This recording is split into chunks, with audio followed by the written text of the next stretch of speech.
благодарна судьбе, что мы работаем в детском издательстве, исследуем наши корни, традиции.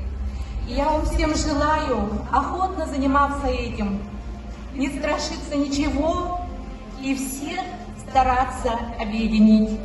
Ну а когда немножко не получается, вести это исследование с детьми.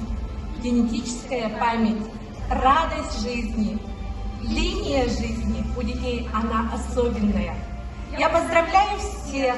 Мы от имени детского издательства «Кескиль», редакции наших журналов «Колокольчик» и «Чуральчик» поздравляем всех победителей, лауреатов этого прекрасного конкурса.